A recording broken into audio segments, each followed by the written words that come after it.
اس میں اللہ کے رسول نے کہا کہ نکاح سے تمہاری دین اور ایمان کی تکمیل ہوتی ہے، تب تک تم آدھے ایمان والے ہوتے ہو۔ چلو جتنے کنوارے بیٹھے ہیں کتنا بھی محنت کر لو آدھے ایمان والے ہیں۔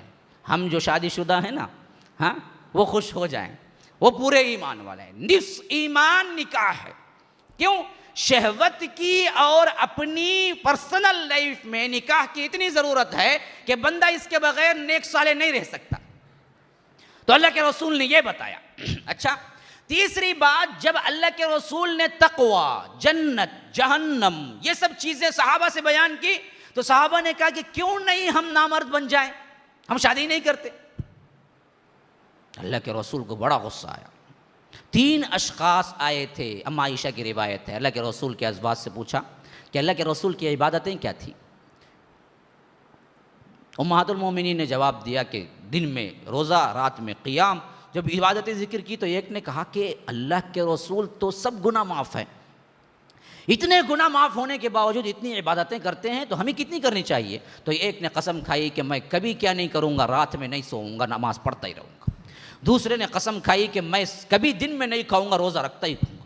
تیسرے نے قسم کھائی کہ میں کبھی شادی نہیں کروں گا، عبادت کرتا رہوں گا۔ اللہ کے رسول کو معلوم ہوا 3 اشخاص آئے تھے، ایسا پوچھے، ایسا بول کے گئے تو اللہ کے رسول نے کہا کہ ممبر رکھو۔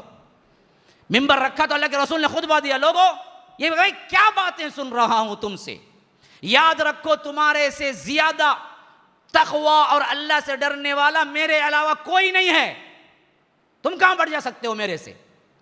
میں ہی اللہ سے سب سے زیادہ ڈرنے والا ہوں، اور میں کھاتا بھی ہوں، روزہ رکھتا بھی ہوں، رات کو جاگتا ہوں، نماز پڑھتا بھی ہوں، سوتا بھی ہوں، اور میں نکاح کرتا بھی ہوں، اور میری بیویاں ہیں۔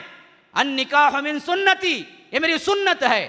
اور اللہ کے رسول نے دوسرے مقام پہ فرمایا کہ فمن رغب عن سنتی فلیس منی، کہ اگر یہ میری سنت سے کوئی روگردانی کرتا ہے تو وہ ہم میں سے نہیں ہے، وہ ہم میں سے نہیں ہے۔ حضرت عبداللہ بن عمرو بن عاص جیسے شخصیتیں اللہ کے رسول سے کہا کہ اللہ کے رسول ہمیں تو کیا ہے، شادی کرنے سے عبادت میں رکاوٹ لگتی ہے، ہم نامرد کیوں نہ بن جائے؟ اللہ کے رسول نے کہا کہ نہیں، ہرگز نہ کرنا، تمہیں شادی کرنا ہے اور شادی کے ساتھ اللہ تبارک و تعالیٰ کی عبادت کرنی ہے۔ تو اللہ کے رسول صلی اللہ علیہ وسلم دنیا میں پہلے انسان ہیں جنہوں نے یہ عقیدہ دیا کہ شادی قربت الہی کا ذریعہ ہے، اور نکاح یہ دراصل میری سنت اور اسلام کا سب سے بڑا جز ہے، اس سے نہ بھاگو۔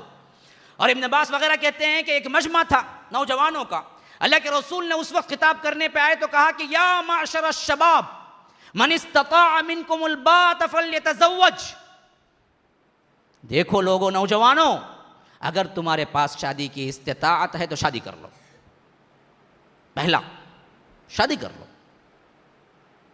اگر تمہارے پاس اس کی استطاعت نہیں ہے فعلیہ بالصوم، تم پر روزہ ضروری ہے، فإن لہ وجاء، یہ شہوت کو توڑتا ہے، روزے کثرت سے رکھو۔ وہ نوجوان جو شادی نہیں کر سکتے، ابھی پڑھائی میں ہے، روزے کثرت سے رکھو، کم از کم پیر جمعرات کا روزہ معمول بناؤ، نوجوانوں پہ ضروری ہے آج، ورنہ تو شہوت ان کی اتنی ابلے گی، اور شہوت کے مارے یہ ضرور بھی ضرور بھٹکیں گے۔ شہوت کو توڑتا ہے روزہ، اور یہ حکم دیا ہے نوجوانوں کے لیے خاص۔ اور اسی طرح حضرت ابو ہریرہ نے کہا کہ اللہ کے رسول میں عبادت کے لیے شادی کرنا نہیں چاہتا، کہا کہ ابو ہریرہ ہرگز نہ کرا ایسا، اللہ نے لکھ دیا ہے کون کس کی بیوی بننا ہے اور کتنی اولاد ہونی ہے، تو کچھ کرنے سے تقدیر کو بدلنے والا نہیں ہے، شادی کر۔